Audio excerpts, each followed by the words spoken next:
Salut les amis, je suis très ravi de vous retrouver aujourd'hui pour cette nouvelle vidéo. Après un petit temps d'absence et de préparation, notre deuxième vidéo sur le structuralisme est disponible. Alors la semaine dernière, nous avons vu que le structuralisme est une théorie s'inspirant de la linguistique et de la psychanalyse. Et de façon générale, on a retenu que le structuralisme cherche à faire ressortir le déterminisme culturel qui favorise la production d'actions collectives. Je ne saurais commencer cette vidéo sans présenter d'abord le postulat essentiel sur lequel repose la théorie du structuralisme.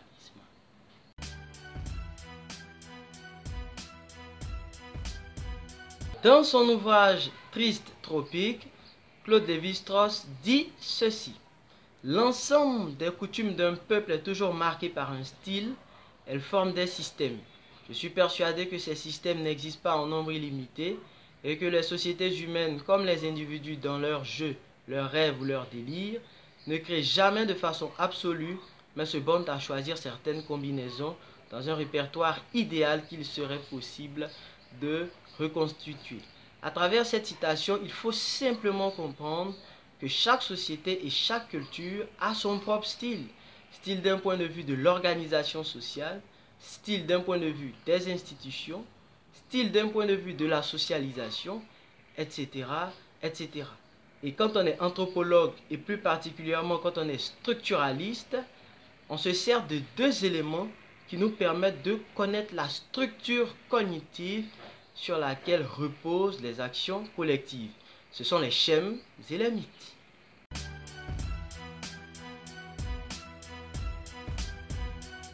Si j'étais en face de vous, bien entendu, la question serait: qu'est-ce qu'un schème?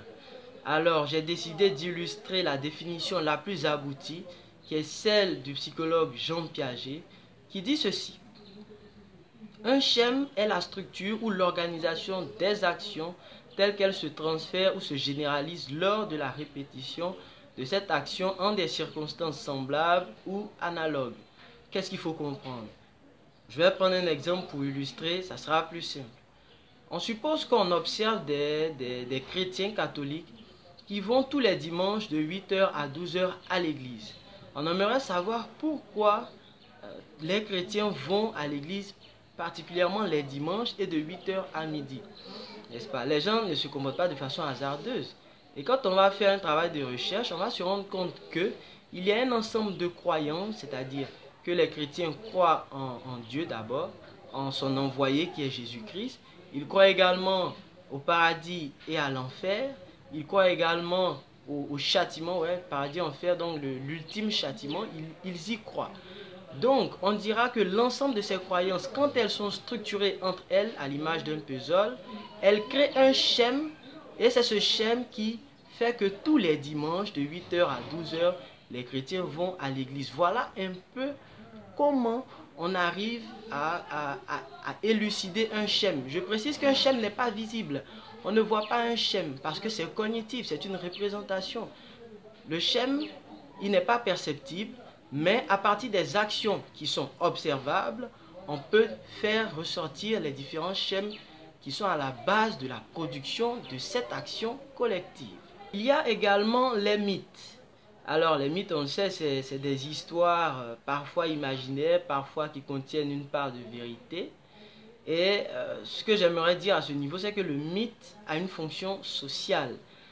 Que ce soit une histoire inventée ou pas, elle a une fonction sociale. Je vais prendre un exemple encore pour faire plus pratique.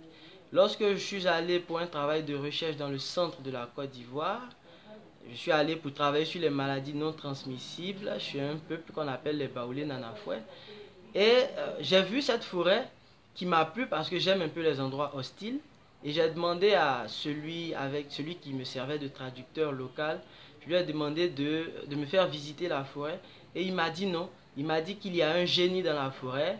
Il m'a dit que c'est une forêt sacrée et que parfois quand les gens y vont, ils n'y reviennent plus.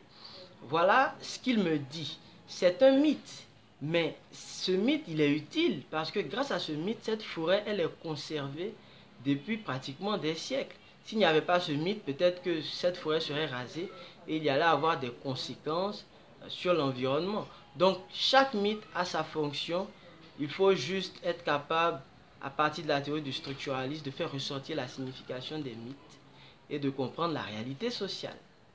On peut retenir que le structuralisme est une théorie anthropologique qui s'inspire de la linguistique et de la psychanalyse afin de faire ressortir le déterminisme culturel qui favorise la production d'actions collectives, des actions culturelles en quelque sorte. Alors pour élucider le déterminisme culturel, il faut nécessairement passer par les schèmes qu'on a déjà définis et également par les mythes. Il peut y avoir d'autres éléments comme les légendes et l'anthropologie ne cesse de nous surprendre par tout ce qu'on découvre de nouveau. Quand les structuralistes disent que chaque peuple a son style, c'est vrai et je vais l'illustrer avec un passage de l'ouvrage de Claude Lévi-Strauss, Tristropique, où il dit que Sanchez Labrador, qui est un missionnaire chrétien chez les Amérindiens, alors quand il est arrivé, il a fait un constat chez le peuple Bororo et chez les Mbaya. C'est des peuples où les hommes, les garçons, se peignaient, passaient toute la journée à se peindre le visage. Sanchez Labrador s'est dit, mais au lieu de passer tout son temps à peindre son visage, ces hommes pourraient être utiles à leur société. Pourquoi ne pas aller cultiver, pêcher pour nourrir la famille et s'occuper de la société? Alors, quand Claude Lévi-Strauss a fait son travail, il s'est rendu compte que il y avait un schème, n'est-ce pas, qui conditionnait le fait que ces hommes se peignaient le visage. On va faire simple. C'est-à-dire pour eux, c'était une façon de se démarquer du monde animal. C'était une façon pour eux de s'affirmer comme supérieurs à la nature. Je ne vais pas étaler tous les éléments du schème parce que le temps ne sera pas suffisant. Mais voilà, c'était une manière pour eux de s'affirmer sur la nature, de dire que nous sommes des hommes et les autres sont des bêtes. Et voilà que je vais illustrer Descartes aussi, parce que c'est cette comparaison que je veux faire. Descartes a élaboré la théorie de la conscience. Pourquoi? Parce qu'il voulait exprimer la supériorité de l'homme sur les animaux. Et Blaise Pascal a une citation en ce sens où il dit « L'homme est un roseau le plus faible de la nature, mais un roseau pensant ». On voit que les différentes cultures ont des approches différentes, mais parviennent au même but, le fait de s'affirmer supérieur aux animaux. Et c'est la raison pour laquelle Claude Lévi-Strauss dit que le barbare, c'est d'abord celui qui croit à la barbarie. En réalité, il n'y a pas de peuple civilisé, il n'y a pas de barbare. On a des façons différentes de faire, mais parfois qui aboutissent au même résultat. Ça a été un plaisir. Moi, je vous invite aussi à faire davantage de recherches et de lectures parce que le structuralisme est une théorie un peu complexe. Je vous invite aussi à vous abonner à ma chaîne YouTube, à activer la cloche de notification pour ne rater aucun numéro de Socioconsult. J'ai déjà hâte de vous retrouver. À très bientôt.